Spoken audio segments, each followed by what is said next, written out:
중앙일보가 일면 톱에 이준석의 딜레마라는 제목을 붙였어요. 그래서 단일화를 안 하고 지면 책임을 뒤집어 쓸 가능성이 있고 단일화를 하고 지면 명분조차 사라질 가능성이 있다. 이게 이준석의 딜레마다 이렇게 봤더군요. 어떻게 보십니까? 저는 이제 전자로 갈 수밖에 없는 이유를 쓴 거라고 봅니다. 단일화를 못 한다? 할 수가 없다. 그러니까 전자의 경우가 단일화를 안 했기 때문에 졌다라는 비난이 나올 가능성이 적다는 거예요. 그게 오히려 지금 이 상황에서는 그러니까 단순 합으로 해서 이길 수도 있는 게 이제 나온다는 거는 어떻게 보면은 야 이준석 네가 단일화를 해서 안으로 들어와서 좀 도와주면 이길 거 아니야라는 논리가 성립되는 하나의 이 밑작업이 되겠죠. 근데 잘 보시면 이준석 후보의 표가 김문수와 단일화를 했을 때 그럼 온전히 다 가느냐? 이준석의 표가 10표가 있다. 10표가 다 가느냐? 저는 상당히 많이 안 갈 거라고 봐요. 얼마나 안 갈까요? 아무리 많이 봐도 6개 외에는 못 갑니다. 4개는? 4개는 딴 데로 가거나 투표를 안 하겠죠. 딴 데라는 건 이재명 쪽으로 간다? 그럴 수도 있고요.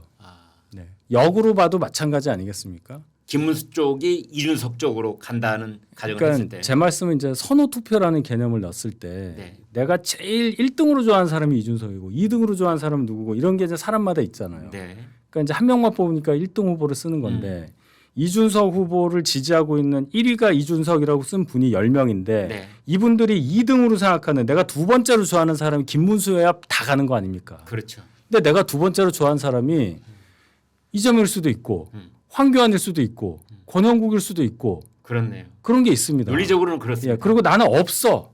나는 없어 6명. 난 이준석 빼고는 나는 없어. 그럼 투표 안 합니다. 그렇게 봐야 되는 거예요. 그래서 단순히 더해서 할 수가 없는 거다. 강제 투표제가 아닌 이상. 그런데요. 20대, 30대 특히 20대 중에 30%는 무당층. 30대 중에 18%는 무당층. 뭐 이런 통계가 또 분석에 하나 나와 있더라고요.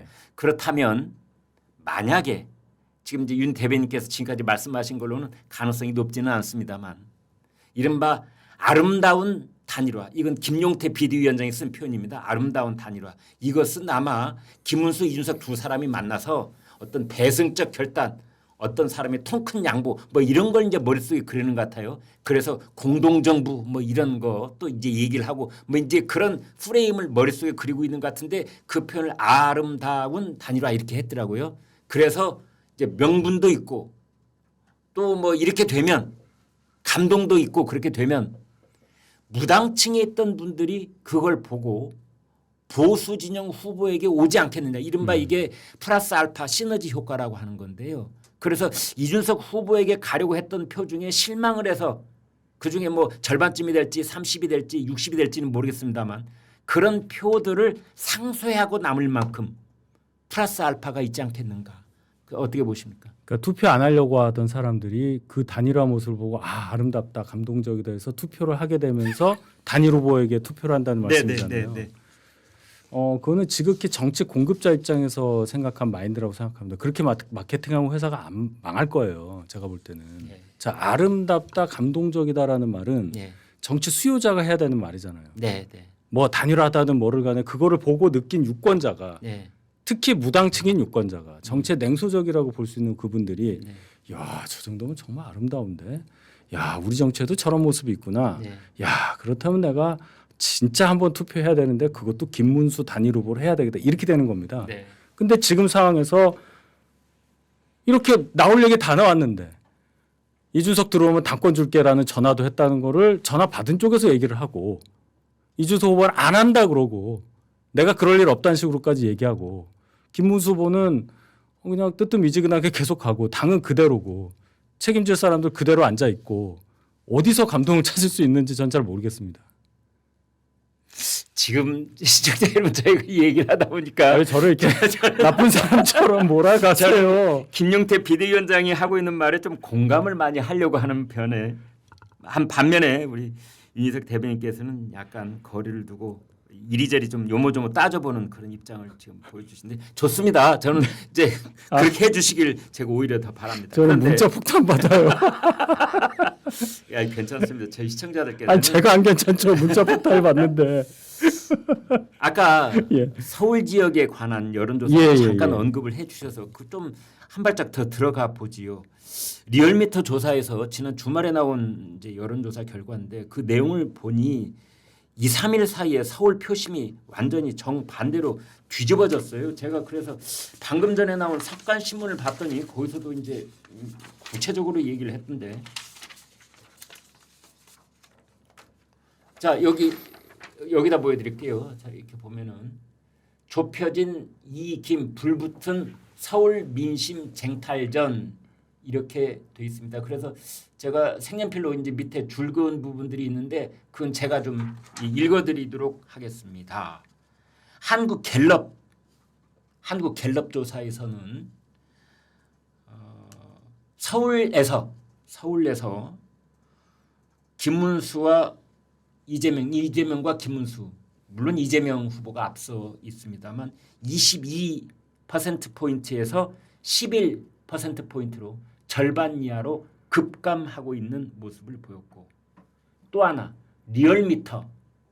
리얼미터를 보니까 세 차례 조사를 했는데 첫 번째 조사에서는 이재명이 두 번째 조사에서도 이재명이 앞서다가 세 번째 조사 최근 조사에서 김문수 후보가 무려 13.8%포인트 14%포인트를 이재명 후보를 앞서는 것으로 그렇게 나와 있습니다. 네. 이거 어떻게 봐야 됩니까? 여론조사 지금 리얼미터 하나가 그렇게 서울이 바뀌었다는 거죠? 네, 이제 격차가 좁혀지고 있는 건 한국 갤럽도 마찬가지인데 예, 갤럽은 좀 뒤집힌 건 리얼미터가 처음이에요. 예. 근데 뒤집히긴 뒤집혔는데 무려 14%포인트 차이로 뒤집혔어요. 그러면 조사가 튄 거라고 저는 생각합니다. 조사가 하루 사이에 20이 왔다 갔다 한 거 아니에요? 한 2, 3일 사이도 예. 하루 사이라고 발표돼 있는 어쨌든 날짜도 있고. 네. 그거는 조사를 다시 봐야죠. 예, 그거 하나 가지고 우리가 이제 만세 부를 일은 아니라고 생각을 해요. 왜냐하면 전체는 계속 지잖아요. 네.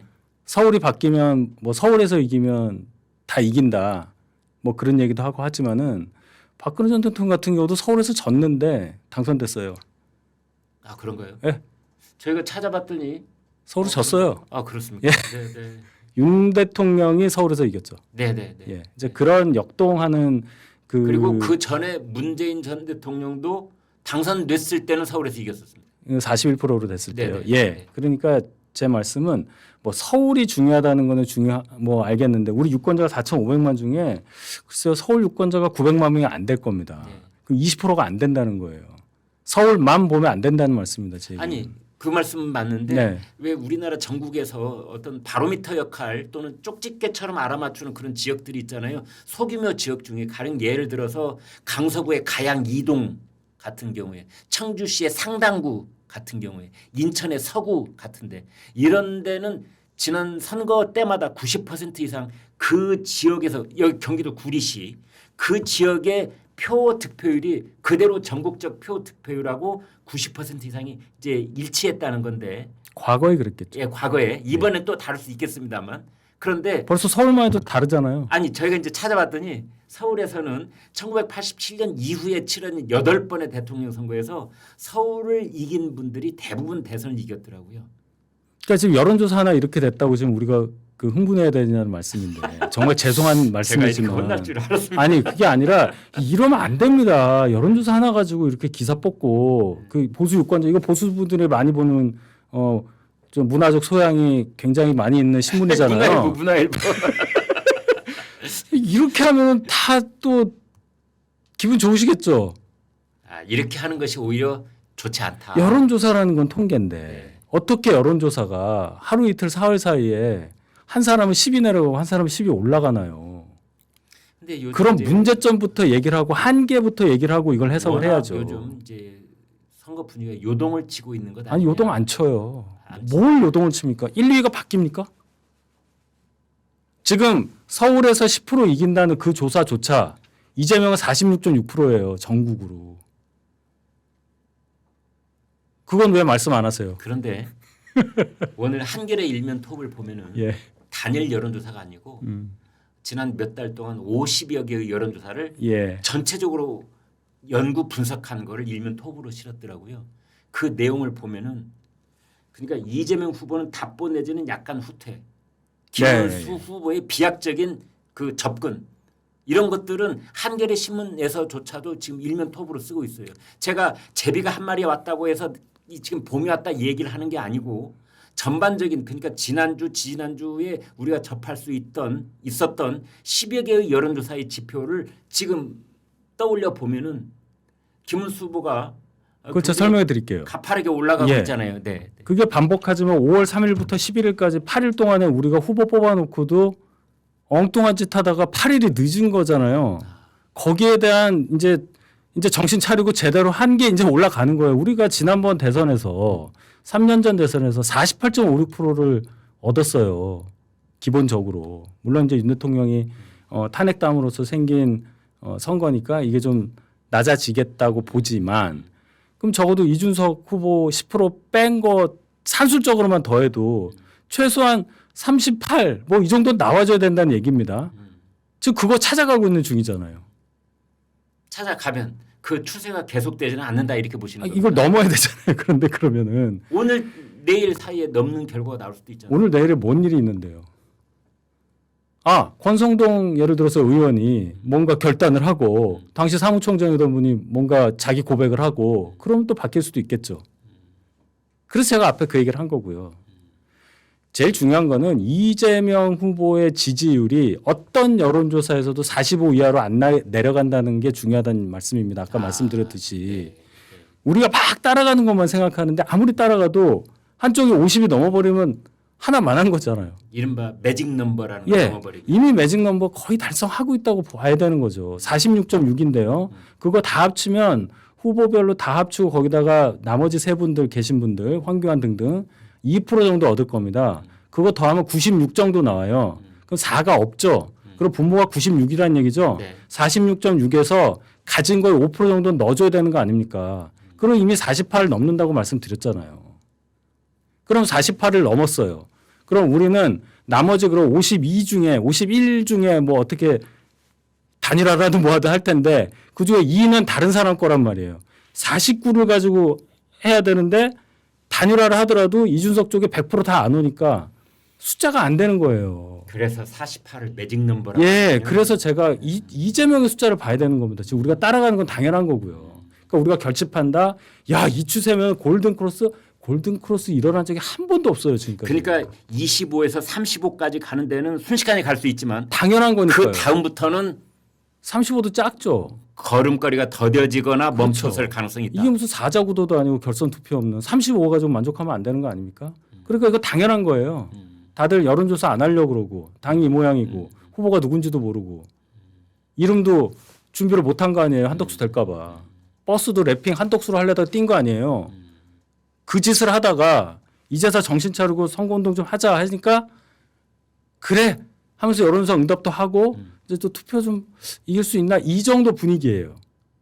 근데 여기서 이제 맨 마지막 갔을 때 뭘 더 할 수 있느냐를 제가 얘기하는 겁니다. 네, 여러분 저희 2CN 김광일의 지금 윤희석 전 대변인께서는 무엇보다도 우리 자신을 알아야 된다. 우리 자신을 과대 포장하거나 뇌피셜에 빠지거나 근거 없는 이야기로 또 과대망상 비슷한 그런 이 근거 없는 낙관론에 젖어들면 그것이야말로 패배에 이르는 직결 통로가 될 수가 있다. 이런 말씀을 해 주시는 걸로 이해를 하고 다음 말씀을 드려보겠습니다. 김문수 후보에 대해서도 궁금한 점이 있어요. 이준석하고의 만남을 추진한다. 뭐 우리는 한 뿌리다. 이런 얘기를 하고 있지만 그 일반 유권자들이 생각할 때는 김문수 후보 자신이 좀 어정쩡하다 이런 느낌을 받는 게 사실입니다. 왜냐하면 이준석하고 정말 단일화 의지가 있는지 아니면 어떤 상황 급전을 혹시 기대하고 있는 것은 아닌지 이런 느낌을 받을 때가 있어요. 그렇죠. 이제 선거는 후보가 중심이 돼서 하는 거잖아요. 저는 후보의 비중은 99 정도로 보는데요. 이준석 후보랑 정말 진실되게 정말 간절하게 단일화를 원하신다면 이준석 후보가 단일화를 결행을 하더라도 명분에서 밀리지 않을 만한 뭔가를 줘야 되지 않겠습니까? 그럼 예를 들어서 본인이 자꾸 의심받고 있는 자통당 세력과의 어떤 관계라든지 이런 것에 대해서 명확하게 더 선을 그어야 돼요. 네. 윤 대통령은 이제 탈당하셨으니까 저는 뭐 더 이상 안 해도 된다고 생각하는데 네. 적어도 그 부분에 대해서 좀 얘기를 더 선명하게 해 주셔야 이준석 후보도 전혀 나는 안 한다 하다가도 좀 단어를 바꾸겠죠. 근데 거기에 대해서는 얘기가 없고 그냥 우리는 뿌리는 같다. 뭐 나는 이준석 좋아한다. 뭐 난 생각이 비슷하다. 이런 식으로 가시면 전혀 감동이라는 게 있을 수가 있을까? 그 부분이 좀 아쉬워요 저는. 김용태 비대위원장이 이런 말을 했더라고요. 개혁신당이 내놓은 공약을 대부분 다 수용하겠다. 그 얘기를 후보가 해야죠. 후보가.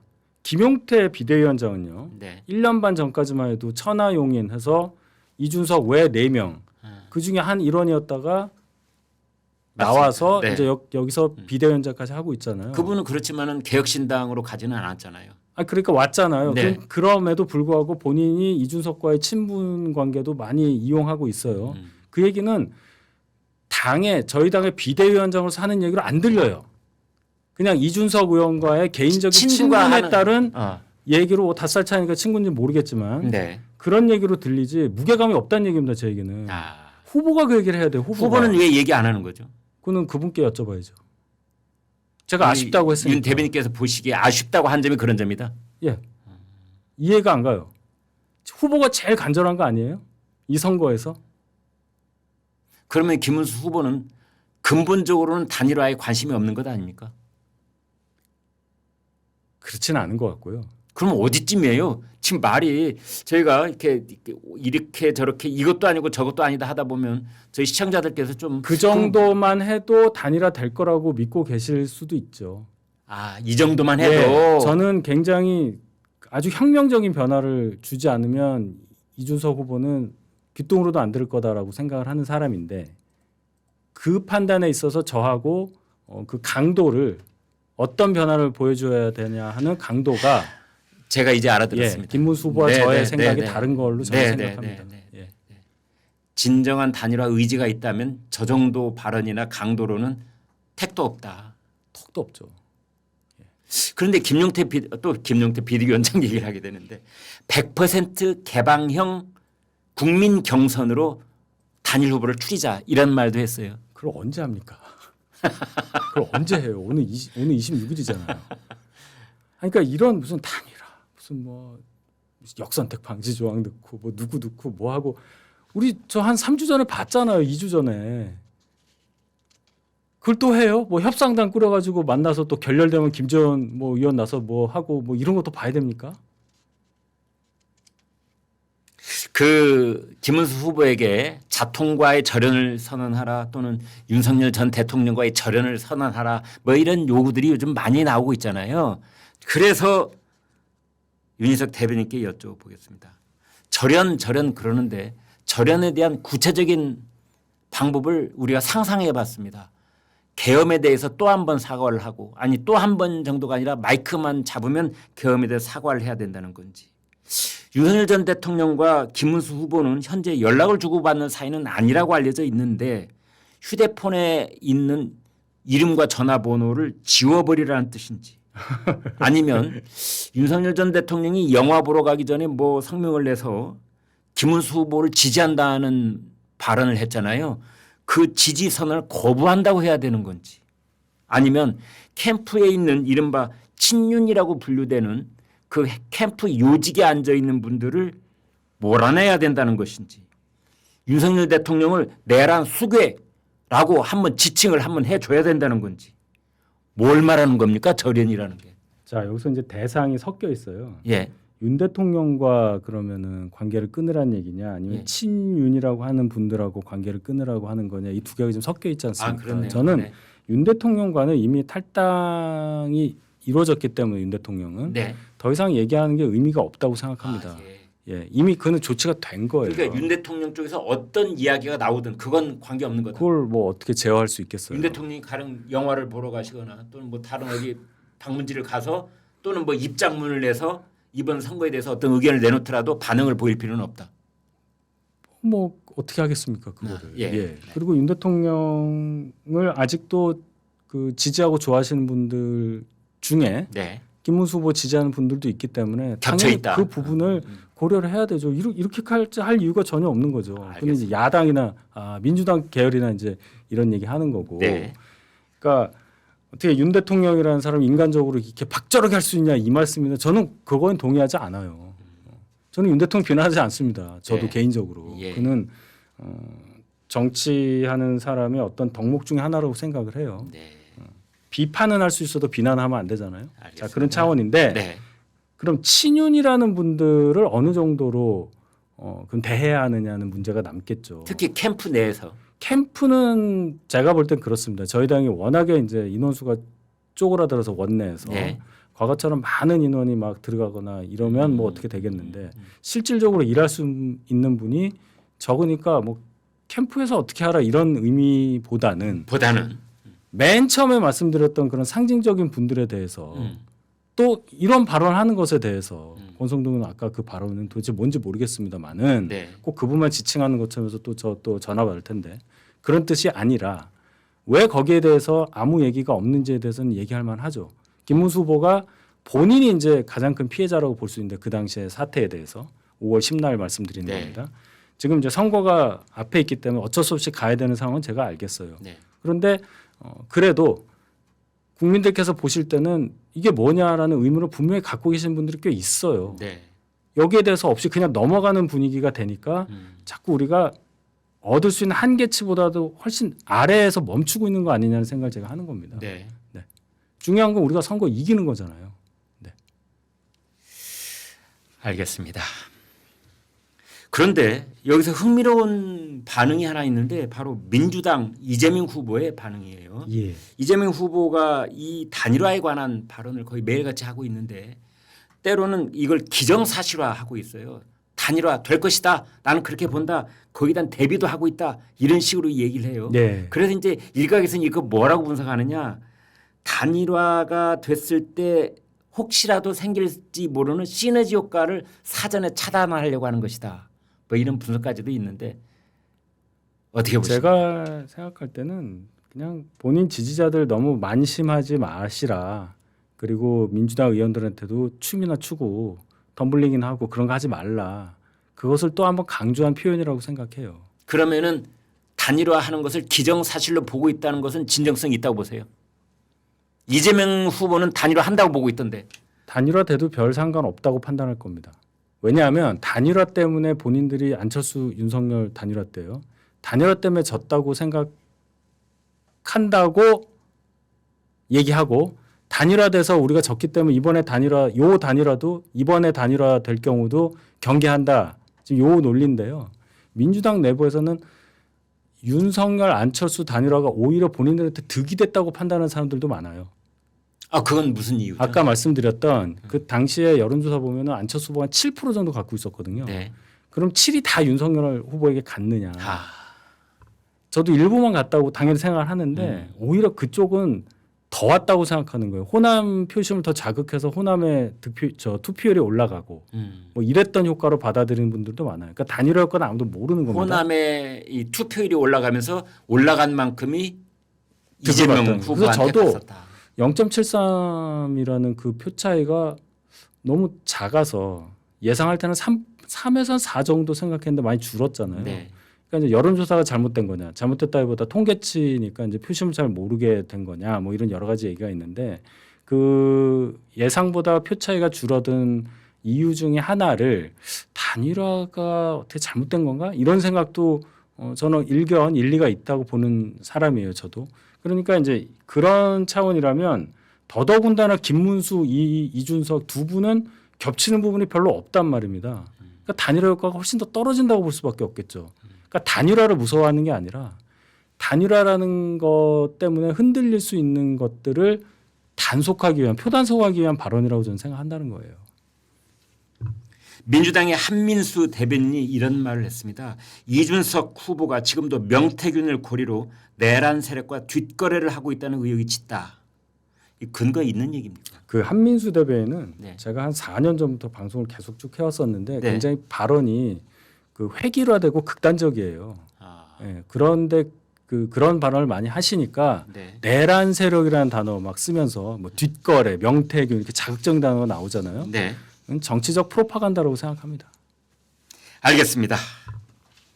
이번에 대선 유권자가 4,436만 명이고 그중에 MZ 세대인 2030이 1,336만 명입니다. 약 30%쯤입니다. 아까 말씀드린 것처럼 이중 무당층이 20대에 30%, 30대에 18%입니다. 네. 그래서 이들이 캐스팅 보터 역할을 하지 않느냐라는 분석이 있는데 네, 어떻게 그렇죠. 보십니까? 표 차이가 많이 붙어 있으면 이분들의 선택이 굉장히 큰 영향을 줄 수 있겠죠. 지난 대선에서 25만 표도 차이가 안 났으니까요. 네. 이 정도 포션이면은 이분들이 진짜 한쪽으로 쏠린다면은 결과도 바꿀 수 있을 텐데 중요한 건 우리가 지금 김문수 후보가 이준석이라는 보수 후보라고 볼 수 있는 사람이 밖에 나가 있기 때문에 네.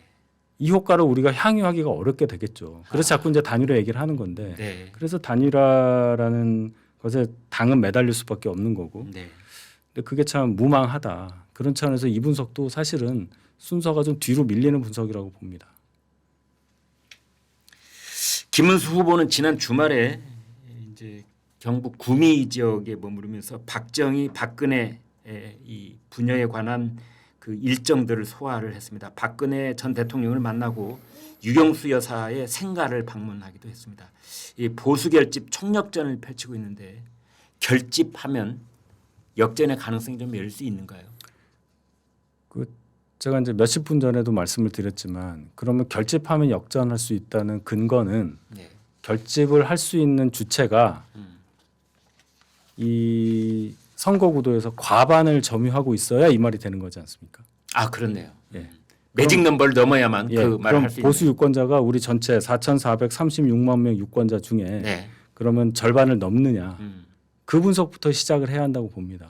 대개 일반적으로는 우리나라 국민들은 역대 모든 선거에서 보수가 진보보다는 약간 많았다. 그렇게 믿죠. 네, 되게 아니 그건 뭐 통계적으로 그렇게 나오지 않습니까? 되게 보수가 좀 분열이 돼 있거나 또는 선거 공학적으로 어떤 미스가 있어서 그렇지 유권자의 성향만 보면은 되게 5.5 대 4.5 정도로 보수가 많다라는 분석들이 되게 일치되는 의견이잖아요. 10년 전 정도 데이터까지는 저는 그게 맞다고 봅니다. 네. 근데 이제는 보수냐 진보냐가 아닌 제3의 뭐 중도라고 말하는 가운데라기보다는 스윙보터라고 얘기해야 되겠죠. 네. 당신들이 나의 삶에 어떤 영향을 줄 수 있어 이걸 가지고 판단하는 분들이 점점 많아지고 있고 예. 젊은 분들 중심으로 해서 네. 그 결과가 16년도 총선부터 계속 지고 있잖아요. 그게 뭐 16년도 총선 때는 뭐 진박 간별사 때문에 졌다. 뭐 도장 들고 어디 가서 졌다. 네. 20년도에는 또 뭐 때문에 졌다. 이런 식으로 얘기하는데 지금 3번을 졌는데 그 진 게 엄청나게 많이 져요. 16년도 총선 한 석 차로 졌죠. 네. 123 대 122. 그때 좀 놀랐습니다만은 20년도 때는 우리 다 해서 103석에 무소속 내 들어와서 107석 됐었어요.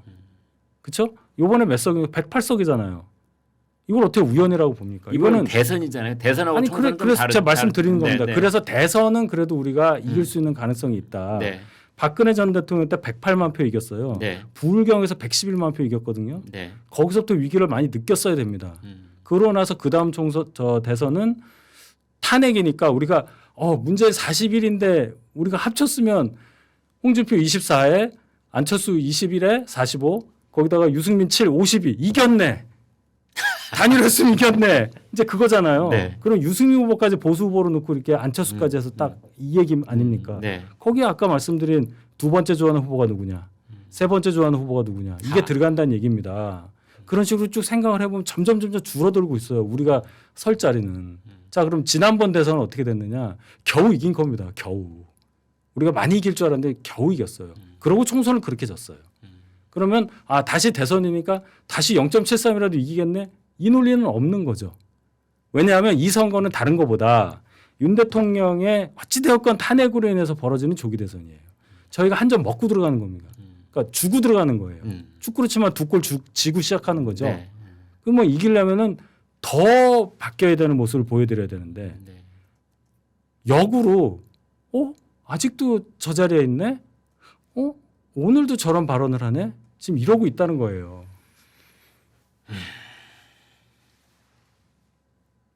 유튜브가 침묵이 이어지면 안 됩니다.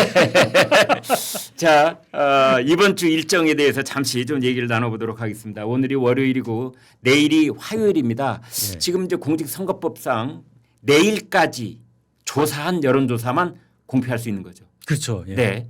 그래서 수요일부터 조사한 것은 공표를 할 수도 없고 예. 인용도 할 수 없잖아요. 예. 그래서 이제 수요일부터 민심이 어떻게 움직이는지는 깜깜이죠. 자기 돈으로 여론조사를 할 수 있는 사람들만 알 수 있을 뿐, 예, 자기만 보는 거죠. 예, 일반 국민은 모르는 거예요. 모르는 거죠. 이거 좀 고쳐야 되는 거 아닙니까? 예전에 고쳐야 된다는 얘기가 있었습니다만 네, 저도 뭐 굳이 그렇게까지 막아야 하느냐. 왜 당뇨들만 각 정당의 핵심 당직자들만 그걸 알고 있고 아니 당직자 알면 뭐 수천 명은 또 알고 있잖아요. 그러니까 이 여론조사를 자꾸 이제 절대치처럼 생각하는 그런 경향이 있어서 또 그렇게 생각하실 수도 있는데 어차피 여론조사라는 거는 오차범위라는 게 있고 네. 이것 자체도 통계치고 예. 그다음에 이제 이 신뢰 수준이라는 게 있잖아요. 예. 오차범위 플러스 마이너스 한 요 구간 안에 들어올 확률이 95%다 이러니까 어떻게 보면 그냥 그런가 보다 이 정도로 보면 돼. 추세만 보고. 근데 이제 이게 뭐 표심에 영향을 준다. 그래서 일주일 전부터는 못하게 하는 뭐 그런 거잖아요. 논리가. 네. 그렇게까지 할 필요가 있을까 싶습니다. 집단지성이라는 게 딱 가서 누가 될 것 같은데 하면 또 글로 가요.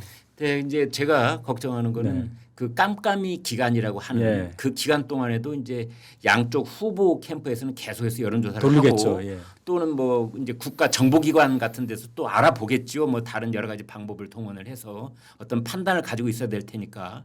그리고 이제 기업들도 웬만한 기업들은 또 자체 조사를 할 거고요. 어떤 후보가 유력한지를 알고 있어야 기업으로서도 뭔가 자기네 기업의 판단을 하는 데 도움이 될 터이니까 이제 그러한 것들이 시중에 돌아다니기 시작하거든요. 저한테도 이제 그런 것들이 매일 올 겁니다. 뭐 누가 뭐 어쩌네 이런 거. 그럴 때 어떻게 해야 됩니까? 그걸 또 유튜버들은 이제 국민들한테 부분적으로 퍼 날르거나 뭐 극비상을 알고 있는 것처럼 또 나지막한 목소리를 속삭이기 시작하고 막 이럴 텐데요. 그 일이 또 벌어질 것이 저는 끔찍합니다만. 그렇죠. 그래서 결론은 이제 정보의 홍수 속에 네. 진짜 정보가 뭐고 예. 가짜 정보가 뭔지를 판별하는 것은 개개인의 이 판단 능력에 따른 것이라고밖에 말씀드릴 수가 없습니다. 그럼 본인이 판단을 해야죠. 이 뉴스는 좀 이상한데? 라든지. 예. 그래서 뭐 가짜 뉴스를 판별하는 방법 이런 것도 막 유행을 하잖아요. 어쩔 수가 없습니다. 요즘 사회에서.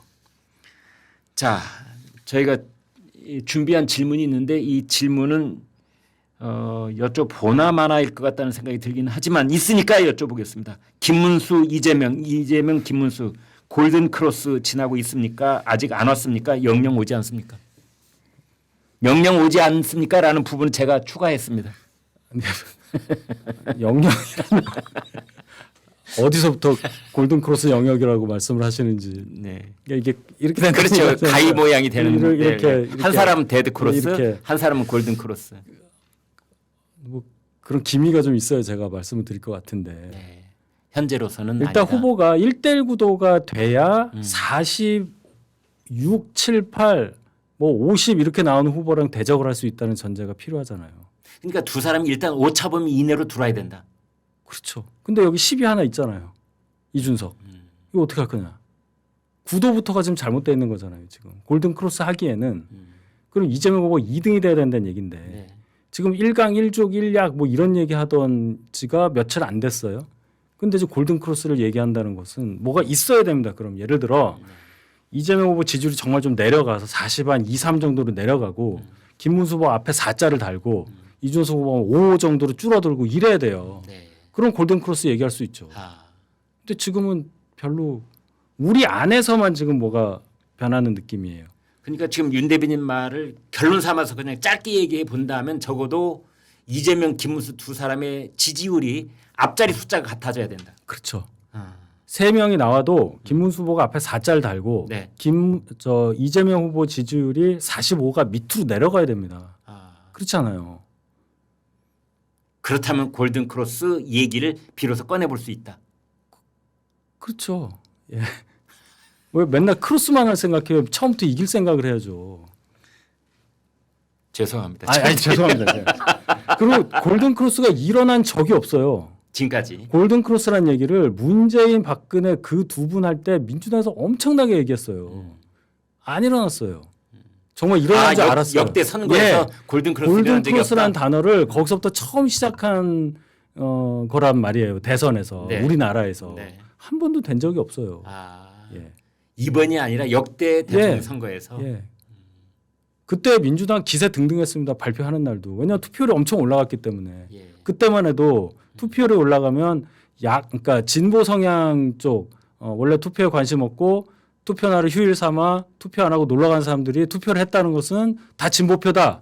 이래서 아침부터 투표로 올라가길래 우리가 이겼다고 진보가 민주당에서 엄청 맞아요. 저도 그랬잖아요. 그날 오전에 막 들뜬 분위기였어요. 중국 CCTV나 NHK가 글로 갔습니다. 나중에 왔어요. 당사로. 일본 NHK가 좀 먼저 와서 했는데 CCTV 늦게 와서 엄청 박대했거든요. 저희가. 네. 그 정도로 그때 그랬어요. 근데 3.6%를 이겼단 말이에요. 네. 그만큼 이 뭔가 속설에 왔다 갔다 하면 안 되고 골든크로스니 뭐니 이건 구호죠. 구호. 그런데 총선은 몰라라. 대통령 선거는 정밀하게 공들여서 한 여론조사는 대개 결과에 근접하지 않나요?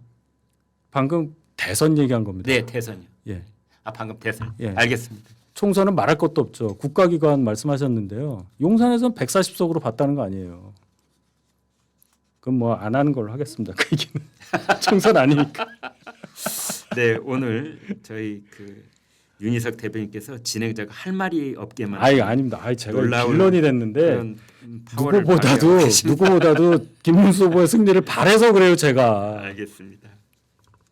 자, 내일 저녁 이제 마지막 TV 토론 정치 분야 남겨놓고 있습니다. 어떻게 예상하세요? 내일은 아마 목불인견 상황이 많이 나타날 것 같아요.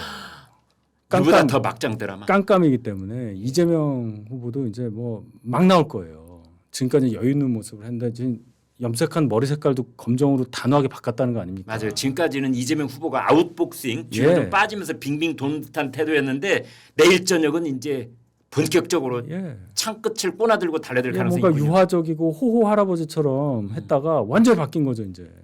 내일은 아마 이준석, 김문수, 뭐 권영구 후보까지 오디오가 물리는 상황이 엄청 많을 거예요. 서로 말하는.